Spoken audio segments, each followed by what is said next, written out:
Happy Devils Wednesday. This is the State of the Fan Address, episode 335, titled Ciao, Devils, Chances. I'm your host, Sam Wu, here with Nick Volano of pucksandpitchforks.com, as we're streaming live on Facebook Live, YouTube Live. We're having trouble on X Live, Twitch, and now on Instagram Live on the Let's Go Devils Network. Talking some Devils hockey during this Olympic break. Lots to talk about.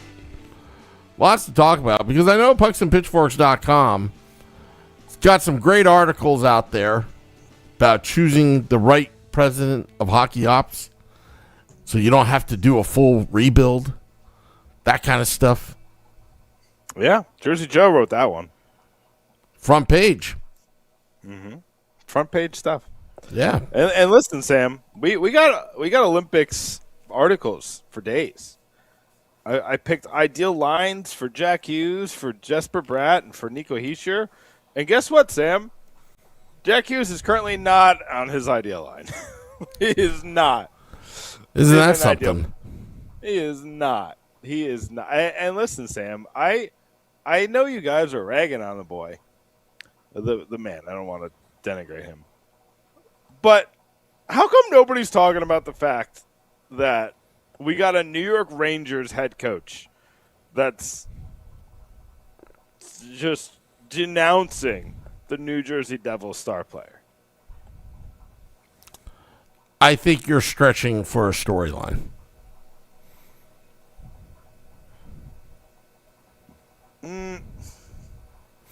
I would actually make an argument about JT Miller and Trocheck. Why are they in the lineup? Well, yeah. I mean, it's obvious. When you have Jason Robertson that didn't make the team, these little things. Right, yeah. And then and Clayton Keller's a good player, and he's on the outside looking. I don't think Clayton Keller's near the player that Jack Hughes is. But again, here's the problem, is that I don't know which Jack Hughes you're getting. Because you're going to get a great Jack Hughes, and I'll tell you the reason why. Sorry to interrupt. Because I just watched his interviews at the Olympics, and he has shown me that he can do interviews, all right? And B, he is a good public speaker, and C, he looks motivated, and he has something to play for. He did an interview with Fansided. We got an exclusive interview with Jack Hughes that's on pucksandpitchforks.com. You can hear him talk about everything. Everything from reading to Devils hockey to Olympic hockey to Mucinex. Yeah. So, listen, I tend to zig when everybody's zagging, but it's not even when everybody's zagging. It's just when the loudest voices are zagging. If everybody was defending Jack Hughes, I'd be like, all right, let's calm down. He deserves a little criticism, about how the season has gone, But I'll say this: Jack Hughes has not been great since he came back from injury. He has 2 goals in 17 games. Yeah, something like that. His best attribute is his stick handling, and it's not elite right now. Right, he might be top 3 as far as stick handling players in the league when he's healthy. Right now, he's kind of in the 70th percentile. Still really good, but not even really good. Still good, but just good. And there's clearly some frustration with this game. I just think that goes across the entire Devils, which is why I'm flabbergasted that nothing has happened. They have made no moves to change this locker room except for get Nick Bustad. Okay. So there's a lot of I could argue that Jack Hughes is the most interesting storyline at the Olympics because there's a lot going on here. He's playing with his brother. the Devils did the thing with the Photoshop, where they took out Quinn Hughes from the tweet. I want to talk about that for a second, Sam, because I think I'm going to get a good rant out of you. I think this shows that the Devils are missing the mark from a marketing standpoint. Oh, okay. Because nobody knew what they were doing. They've done this like 6 or 7 times, and nobody really cares. Like, it's like they've tried to make it a thing and make it funny, and nobody like really paid attention to it. And when Greg Wyshynski, who for some reason got mad at me on Twitter this week, whatever, dude. But he was like, oh, this is whatever. Like, he was like, oh, this is so odd or whatever he said. And then it got pointed out to him that, like, no, they actually do this all the time. He's like, he's in the media and he's a Devils fan. So like when that person doesn't know what you're doing, when that person has no idea what you're doing, it's his job to know he's a narrative guy. He's not even like a big analyst or a big, play-by-play guy. He's a narrative guy. He talks about narratives, and he didn't know about this narrative. Like it reminds me, Sam, of the fact that like the cookie hasn't won yet this year, unless it did, and then nobody cared. You know what I mean? Like, I'll tell you what, the Devils marketing need to like make sure the cookie doesn't win at all this year, especially if they don't make the playoffs. Because everybody was predicting in the beginning, we already know what the script is. But if the cookie doesn't win all season, that hits the big reset button on that bit. The cookie should have been a powerhouse. The cookie should have ridden like you weren't good enough last year. So make the cookie the powerhouse that you wanted to be. The cookie should have won 90% of these races. And I think it would have been great. I think people would have loved it. It's the dichotomy there. It's like when, the underdog wins the WWF champion. It's like going from rags to riches is a big story. But again, I don't know if it's just I know a lot of people have moved in and out of that department. I already know the problem. What's the problem? Do you think it's? I don't know. Can I rant for real? Is it going to get you in trouble? We don't have a ton to talk about except for Jack Hughes, but I did this to get you to rant. This is the problem with this organization, at least from the marketing standpoint. They don't hire anybody from New Jersey. They're all outsiders.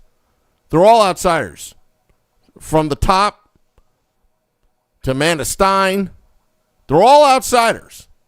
They don't understand New Jersey. They think they do, but they don't. And that's where the disconnect is.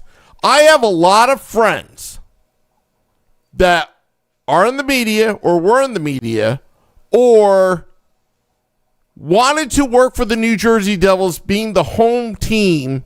They got their degrees, they're in journalism, blah, blah, blah, blah, blah. And they're employed with other teams except for the New Jersey Devils. Yeah. Some had to work for the New York Rangers. Yeah. So that bothers me. But the Devils used to be good at this. Do you remember when they made the Taylor ham and pork roll stickers that one game? Like they used to do things that made sense and were funny and were legitimately fun. And that... Well, because the ideas ran out. I'll tell you that story off air. But the ideas ran out. That's why. Marketing should be just unlimited ideas. Sam, I run a blog. I have 100 article ideas that I probably won't get to until the off season. But every time I get a good idea, I throw it in the old doc and keep it moving. You know what I mean? Mm. So I don't understand it. I understand it. I just don't want to talk freely about it. It's going to get me in trouble, but it's... Let's move on. I thought it was stupid. I thought the bit... I hope they stopped the bit. because the bid is Well, because here's the thing, Sam, is you lost the payoff. The payoff was going to be when you got Quinn Hughes, yeah. and the payoff is gone. Well, And here's the thing, Sam. Just give me 1 second. Like the one thing that's keeping this team from going to a full retool is Quinn Hughes. The dwindling chance that Quinn Hughes is still going to come to New Jersey is the one thing that's going to turn this team into what it was supposed to be for 3 years. And it's an actual contender in the Metropolitan Division. This is the second year in a row, Sam, that like the strangest teams are in playoff contention in the Metro. The Penguins were supposed to be the worst team in this conference, and they're 2, right? And then 3 is three is the Islanders. Yep. But That's the one. That's the one that nobody thought of. I nailed the Penguins, but the Islanders I didn't even think they had a prayer, especially with all the injuries. And with Roy, like Patrick Roy is, or Patrick Waugh, like Patrick Waugh is somebody who I just didn't see this out of him. But no, it was the goalie coach. Once they fired the goalie coach and brought the new one in, Sorokin's been a Vezina type. Yeah, he's been goaltender. Amazing. Yep. When those rumblings came out of Sorokin, I was like, get Sorokin. Yeah. But I don't think it was actually ever a thing. I'll tell you this, Sam.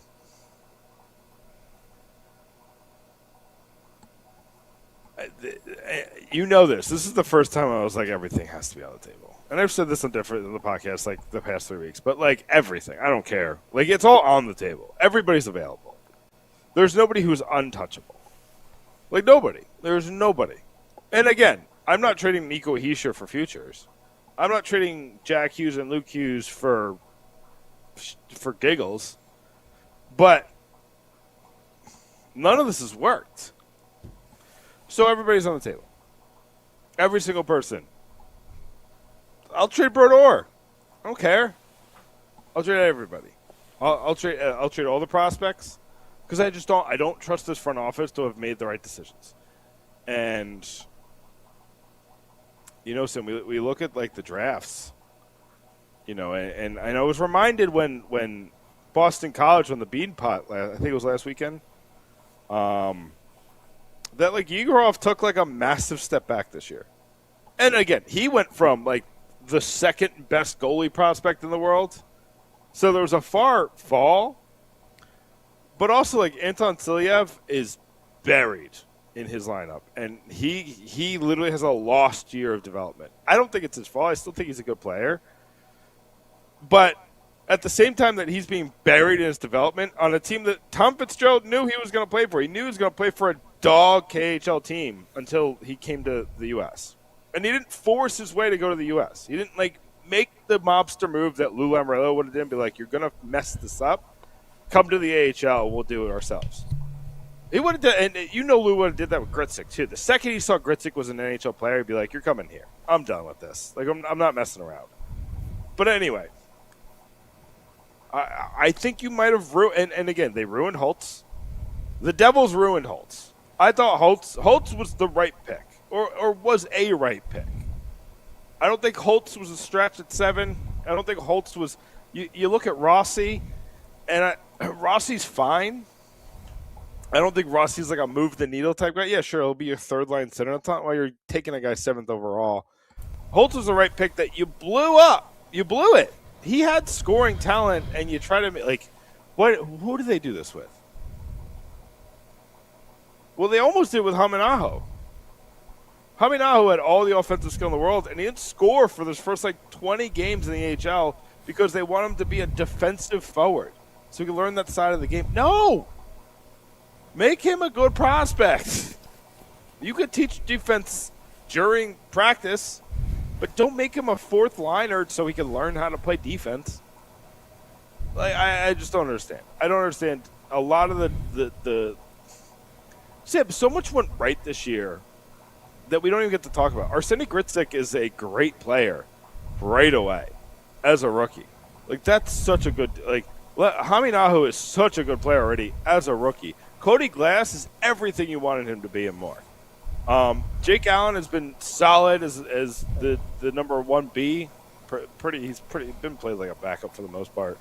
Like Simone Nemitz has been what you expect. I don't expect him to be a number one defenseman right now. I expect him to make a lot of mistakes, but he's making up for those mistakes with offensive production. You get a lot went right, and like it still is going so wrong just because your offense is terrible.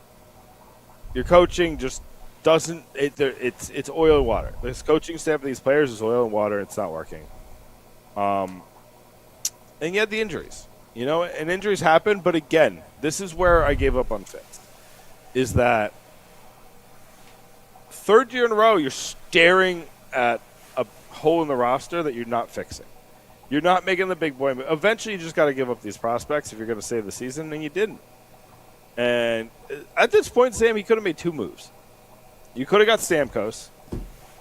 Stamkos was available, and you didn't want to pay the contract, and you didn't want to make it work. And you could have got Quinn Hughes. There's a deal out there that you get Quinn Hughes and Stamkos, and the money works. You have to move Hamilton. That's another one. You're trying to get the best. And again, like, Hamilton's playing out of his mind right now. And I think his value is higher. But, like, what you're going to get a second-round pick instead of a third-round pick? You're going to get a B-level prospect instead of a C-plus level prospect? Like that cost you Quinn Hughes. And Stamkos, probably. Because you're probably moving Mercer in one of those deals. You're probably moving some other pieces. So, like, you could have made the money work. But, again, we have a GM who's always trying to win until he's desperate. Like with Markstrom. He didn't try to win the Markstrom deal. He lost the Markstrom deal pretty bad. And now he lost the Markstrom deal, and he's double. It's like when you go to the ATM machine at the casino. You're doubling down on a bad night. You know what I mean? Never go to the ATM machine at the casino. Don't do it, Sam. But that's what Fitzgerald's doing. And then he waits and he waits and he waits and he waits. Like Chase Stillman. It was so clear that he made the wrong pick, but he had a pedigree of him being a first-round pick. And he could have traded him for something a year after he took him in the first round, when it was very clear that it was the wrong pick. There's nothing this guy's going to do to be good. But he didn't. He waited, and he was a throw-in to the Cody Glass trade. Palat, he paid, a third-round pick to move Palat? Think so. And then he took on $2 million?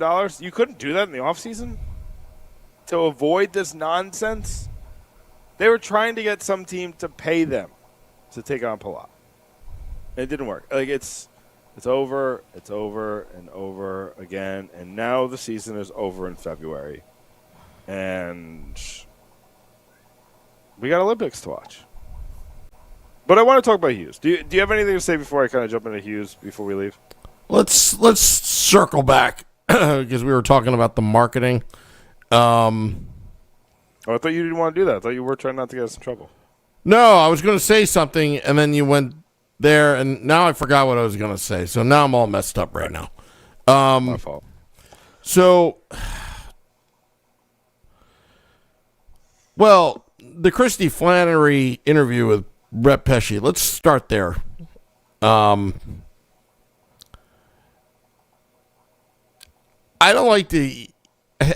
I know Pesci was kind of kidding around about Jack being late, and then, and Luke being late, and it was kind of like, kind of a conversation. But as a fan, I'm thinking, you're late to an event. I'm paying money to see you, like the games. I think it's more than optics, Nick. If I'm I don't know, Siegenthaler, I do all the right things. I'm making $3 million. I'm doing all the right things. I'm doing what I'm told with the team, meeting with the fans, being gracious and being myself and all that kind of stuff. and the guy next to you that makes, I don't know, much more than you do, and he doesn't care. And he's late. I wonder if they're late to practice. That's what I want to know.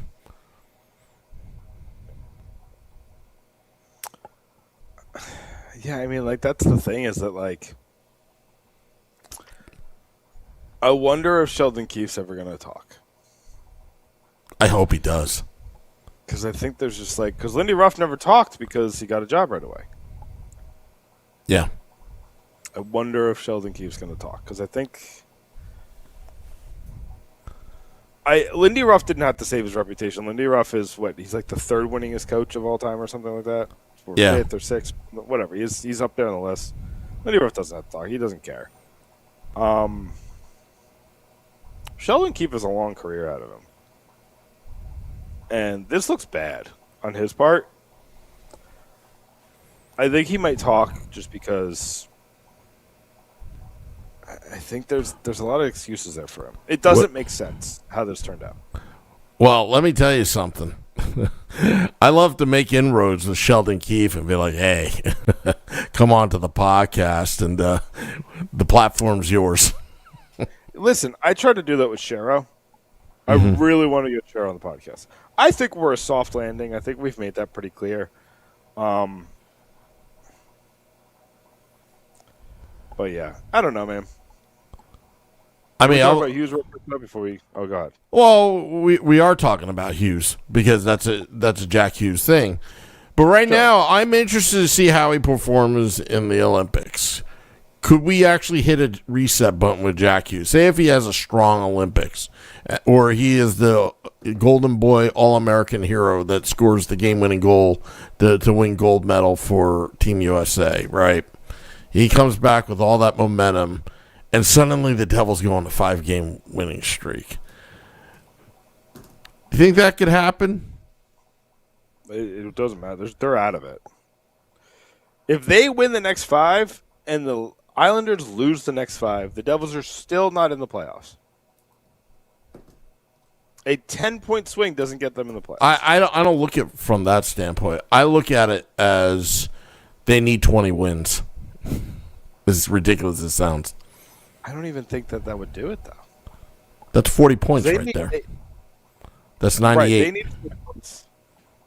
What is it, out of 26? Let's see. No, 40 points. 20 wins will get you 40 points, right? That'll put them at 98 points total. Right, but how many games do they have left? 25. 25. They would have to go 20-5. It's impossible, but just for argument's sake, for conversation. Yeah, I mean, but you can go 16-5-4. Yeah, that's possible. Yeah, so because games overtime. Because I think a happy Jack Hughes is a much better player, Jack Hughes, and then Luke would be coming back. I'm assuming.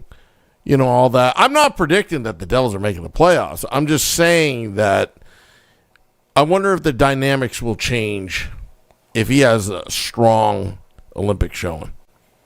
How is he going to have a strong Olympic showing? He's not even on the power play. Well, things happen. Players get injured. I'm going to write about this. He's being put in a position to fail. Whether by his own... And again, there's part of it that's his own fault. But he's not in a position to succeed at the Olympics right now. That's true. But I'm just saying, what if? I'm just saying, what if? Yeah. I get it. And Vinny Parisi's writing about this right now, literally as we speak. He told me he was writing about Jack Hughes using the momentum of the Olympics to do something great next year. I just don't see it with where he is in the lineup and where he is, his absence on the power play. The power play is more important to me than where he's in the lineup. I think whatever. I think you're rolling 4 lines with this team because here's the thing is that I wrote about this for Fansided. The Team USA has the easiest path to gold. They have Germany, they have Latvia, and they have Denmark in their group play. Germany's got high end talent, but nothing like it. Then it I've never seen it fall off a cliff like that. They have Mort Sider, Tim Stutzel, and Leon Draisaitl, and then like not a lot after that. You know what I mean? So Yeah.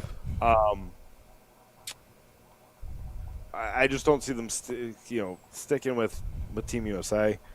I don't even know who the German goalie is. Oh, is it Grubauer? I think so. I think it's Grubauer. Yeah, I can't. No, come on, man. I heard somebody predict that Germany was going to win the group. Like, we're just saying things to make headlines now, guys. Like, stop making it about you. It's weird. So I think they're going to roll through that group. And you saw what Sweden, they struggle with Italy. So I think they're kind of out of that number one seed because they didn't get enough goals in that game. Finland lost. So they're out for the number one seed because they lost. And then, so it's either Canada or the U.S. for that number one seed. And Canada is Czechia and Switzerland. Who are going to put up a fight. I don't think they're going to lose, but are they going to lose 10-1? I don't think so. I think they'll put up a fight. So if it's a 4-1 and a 5-1 game in those games, well, the Americans might put a 15 spot on Denmark if they don't take the foot off the gas. So when goal differential matters like that, I look at this and again, Canada has France. They might beat France 20-0, and that might put the Americans in a hole. But I think America has the easiest path to number one seed. And then if they get the number one seed, you're playing like a Latvia again, or Slovakia, or I'm trying to think of who else might get that 8th seed. Slovakia, I think, is going to be a wild card in all this. Yeah, I mean, Slovakia's not terrible. So if you play Slovakia, that's something. But they got Nemec. He's clutch. He is. He is clutch. Like, that's the one thing. He is 100. Like, he is that. I know we wanted Cooley. We wanted Wright. But Nemec he's got ice in his veins. He does. And in the big moments, thank God he does, because otherwise, Fitzy's job looks even worse. It's hard to look worse. But anyway. Yeah. But if they beat Slovakia, then you got somebody like Finland or Sweden or Germany again, or somebody in that range as the 4 or 5 that you would face as the number one seed. Well, Canada will play the better of that team. So whether it's Finland or Sweden or whoever the best other team besides U.S. and Canada, they have to face in the semis, and they might lose. I don't think they will, but they might. And then I think it's U.S. and Canada in the gold medal game, and then then you're rolling. But again, I think the U.S. is the best chance of the number one seed, and I think that just kind of like, barring like a upset by Sweden or something like that, I think that they have their ticket punched to the gold medal game. And you never know. Like, listen, we're talking about that will give them 4 games against kind of mediocre opponents. Can Jack Hughes prove himself in those 4 games and move himself up in the lineup? If he scores a hat trick from the 4th line without power play time, which he could against Latvia, I think you then have to, if you're Mike Sullivan, your hand is a little forced. But, we'll see. Yeah, I'm kind of interested to see how that all plays out. And now, is JT Miller and Quinn Hughes getting along now? Oh, gosh. I didn't even think of that. I've been thinking about it. This is what I do all day. I'm sure they're putting their differences aside. Sure.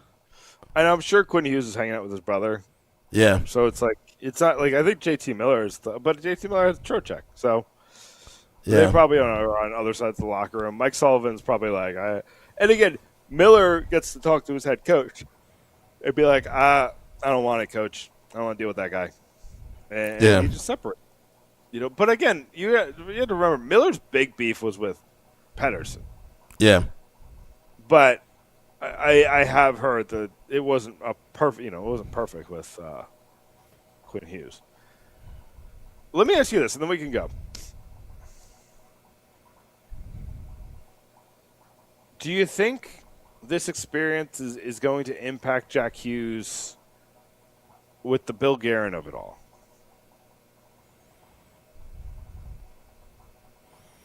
If he's a fourth liner with no role, no power play time, he gets 7 minutes a game in the Olympics, do you think he kind of like sours a little bit on the Bill Guerin of it all?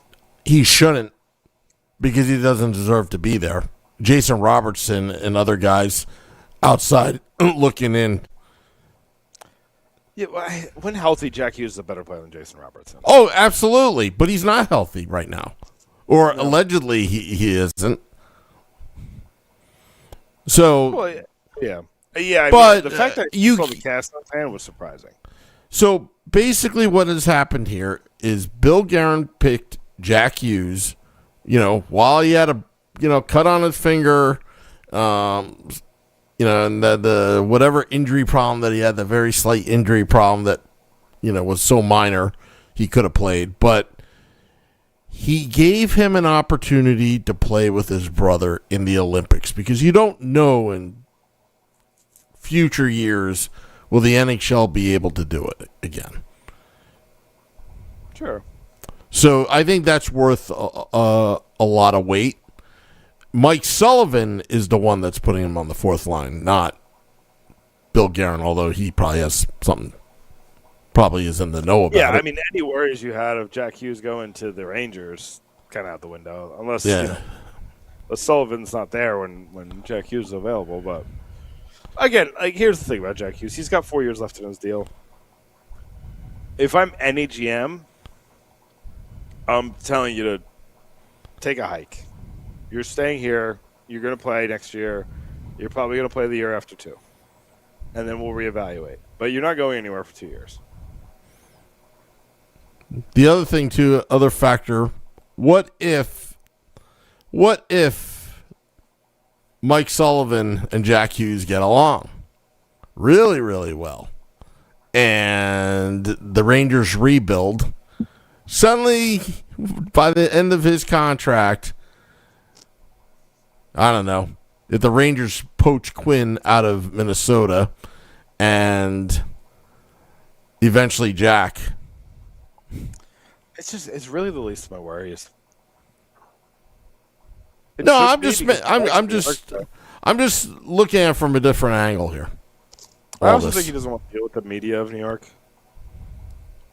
Like, he gets annoyed with Novo. You think he wants to deal with the guys, the Larry Brooks types? May he rest in peace. Molly Walker? How do you know? Molly Walker. I love Molly Walker. I want to get her on the podcast because she's such a great reporter. But I don't think she's the worry. I haven't seen her be like that with players. Honestly, I really don't care. I just want to see Jack Hughes be successful. I know I've been critical of him, but I want Jack Hughes to grow up and grow as a player and mature out of this, because I saw at that Four Nations, I know a lot of Devils fans are very critical that he didn't do much, but I think Jack Hughes got a taste of what it's like to be elite, and I think he needs to be in that room constantly, and I think this is just gonna pay off for Jack Hughes that he's on this team with the elite of the elite. I also want to point out, and I think this goes back to the makeup of the Hughes brothers, especially Jack and Luke. When Luke was held off the Four Nations team, he went nuts. He averaged a point per game after the Four Nations last year, or maybe a little after that. But he averaged. I think he had 23 points in the last 23 games. He went off offensively. And I was hoping it would happen again this year. I think the injury kind of throws that into a loop. You're talking about Luke? Yeah. Well, but if Jack Hughes Go ahead. Sorry. After Four Nations, if it wasn't for that injury in Vegas, Jack Hughes was on fire. Yeah. After Four Nations, the way he was skating was like 2 or 3 notches faster than anybody else. You know, and that's why that's why I'm hoping will happen in this Olympics that we will see that. Sorry, I just wanted to get that point in. Yeah, but I think kind of back to that point is like, I wonder if Jack Hughes is in this role and comes back and he's just like, that's what you think of me, watch this. And then loses his mind and does, goes a point per game for the rest of the season. Again, I don't think there's anything to play for. I think it's over. I think, at your best case scenario is you're going to do what the Panthers did in 2018, where they chased the Devils all the way up until the last day of the season and lost on the last day of the season. I think that's what you have to look forward to. And I think the Devils could do it. I think this Devils team is built to take a run.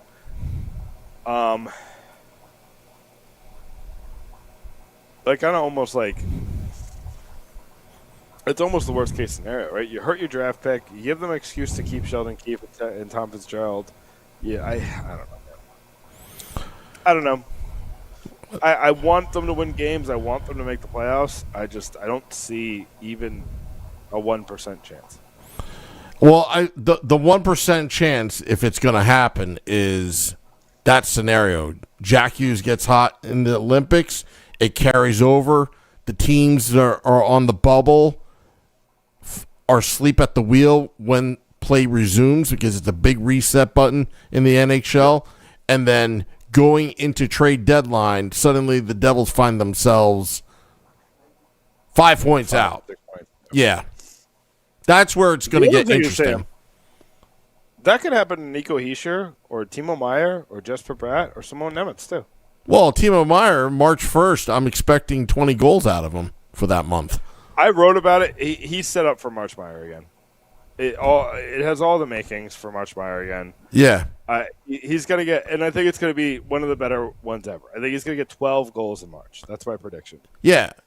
And his overall numbers are going to look fine after that. He'll probably get 28 goals at the end of the season. Yeah.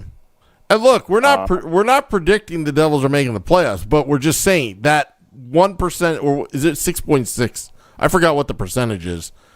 It's for them different on different places. There's one place that has them under 1.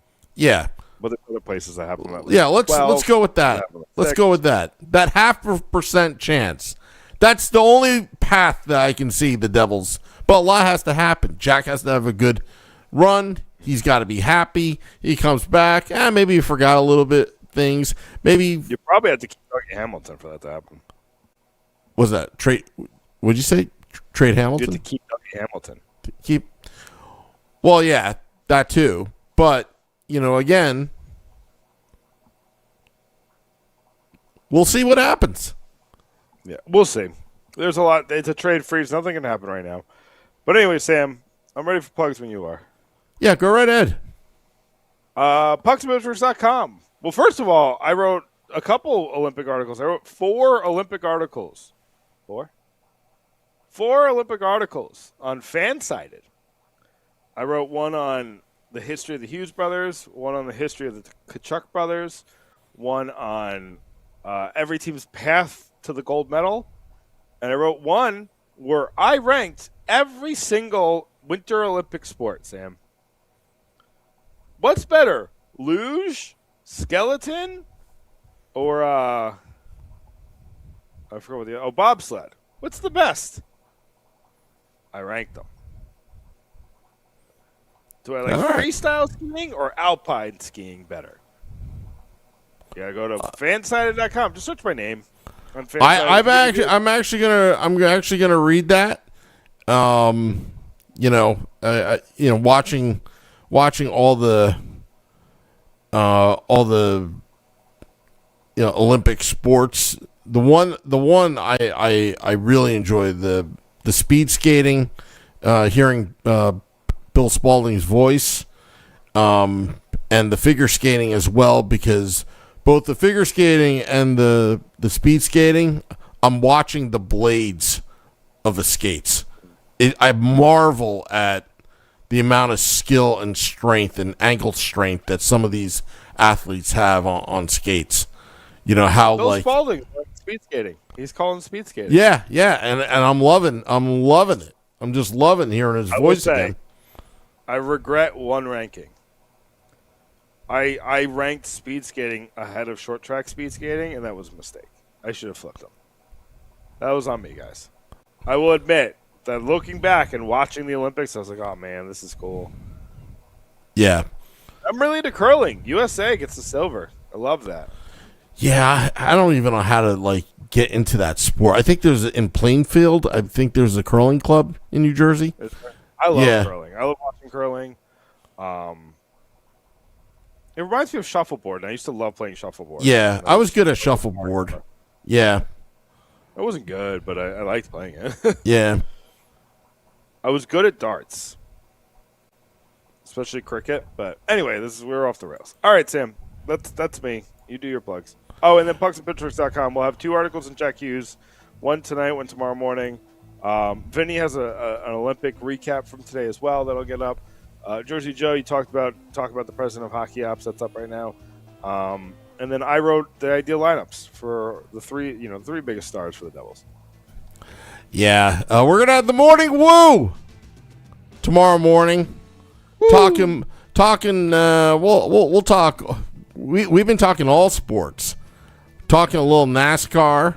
Talking a little spring training. Talking Olympics.